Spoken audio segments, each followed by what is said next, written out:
ठीक है पांडे जी बताइए। मैं जो बाहर मेहमान है सिरसा जी और वरुण जी के पास जाऊंगी। सिरसा जी, इसमें दो चीजें हैं। आम आदमी को या लगेगा कि भाई क्या लोगों को, सारे गठबंधन के नेताओं को एक एक करके समझ जा रहा है, उन्हें टारगेट किया जा रहा है, ये एक मंशा के तहत हो रहा है, या दूसरी चीज ये है कि ये इस तरह का भ्रष्टाचार, क्योंकि भ्रष्टाचार का कभी कोई आरोप प्रधानमंत्री पर नहीं लगा।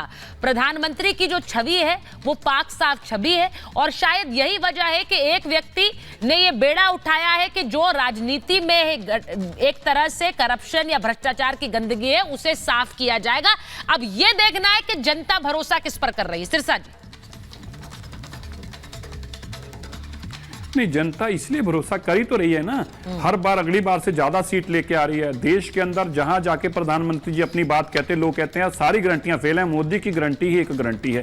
देखिए, मुझे नहीं लगता 75 साल में कभी किसी की क्रेडिबिलिटी ऐसी हो कि एक आदमी खड़ा होकर कहे मेरी गारंटी है और देश कहे जी इन्होंने कह दिया गारंटी तो मानना पड़ेगा। ये हालात क्यों बने हैं? ऐसे नहीं बन गए।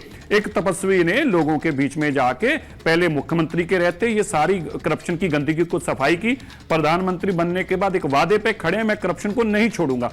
आज भी वो गए साउथ में तो क्या बोलते हैं, करप्शन पे कोई कंप्रोमाइज नहीं है, करप्ट आदमी को जेल जाना पड़ेगा। अब सुचारिता जी ये पूछ रहे हैं कि हमारा जी हमारा, तो देखिए अब इतनी विपक्ष की सरकारें हैं, तमिलनाडु में विपक्ष की सरकार है, आंध्रा में है, उड़ीसा में है, नहीं सुनिए उड़ीसा में है, सब जगह इतने लोग हैं, लेकिन जो करप्शन करते हैं उनके घर से पैसे मिले हैं। क्या आप कह सकते हैं ममता जी ईमानदार हैं जिनके मंत्री के घर से 30-30 करोड़ रुपया कैश, हार्ड कैश 30-30 करोड़ रुपया? क्या आप कह सकते हैं कि वो ईमानदार हैं? क्या आप कह सकते हैं हेमंत जी जिनके सेक्रेटरी के घर से 100-100 करोड़ रुपए के बंडल मिल रहे हैं, क्या उनको आप कह सकते हैं कि वो ईमानदार है? आप मेरे को बताइए, जिन जिन के वरुण जी को बुला लिया, 9 बार बुला लिया, आने को तैयार ही नहीं है हेमंत, 9 बार बुलाने पे आने को तैयार ही नहीं है मुख्यमंत्री जी, और फिर हमसे पूछते हैं कि मैंने क्या गलत किया। अगर आपने कुछ गलत नहीं किया तो आप ईडी के जाके पेश हुई। वरुण जी देखिए, इस वक्त जो है ना आपको एक पोजीशन भी लेनी पड़ेगी, क्योंकि सबसे ज्यादा जो स्थिति खराब हो रही है वो आप ही की हो रही है। आप उधर गठबंधन में हाथ तो मिला रहे हैं, दूसरी तरफ आरोप भी लगा रहे हैं, लोगों को समझ नहीं आ रहा आपका स्टैंड क्या है। जल्दी से, समय बिल्कुल नहीं है मेरे पास। सुचारिता जी, तिरसा जी की बात का जवाब दूं, ये भ्रष्टाचार की बात कर रहे हैं तो बीजेपी में मेरे सवाल का जवाब दीजिए।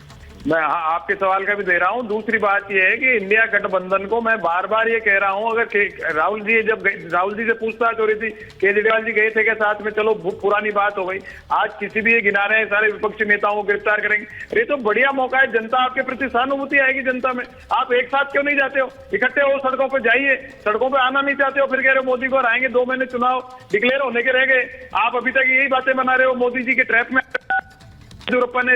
अरे भाई सड़क पे आओ सब जने, एक जनता को एकजुटता दिखानी है इंडिया अलायंस की, तो जनता आपको 101% जिताएगी। एकजुटता नहीं दिखाओगे तो कांग्रेस की तो देखो सीटें आनी है, कांग्रेस तो मजबूत हो रही है, दक्षिण भारत में भी हो रही है, अब राहुल जी की न्याय यात्रा आ रही है, कांग्रेस तो मजबूत होती चली जाएगी। अगर विपक्ष को मजबूत होना है, में आप अन्याय के साथ तो खड़े हो नहीं सकते हैं, आपको तय करना पड़ेगा कि अन्याय कहाँ हो रहा है, अन्याय कहाँ है और भ्रष्टाचार क्या है, ये आप तय कर लीजिए, वरना सवाल आपसे भी पूछे जाएंगे, सिर्फ एक से नहीं पूछे जाएंगे। मेरे पास समय इतना ही था महाभारत में। बहुत बहुत धन्यवाद।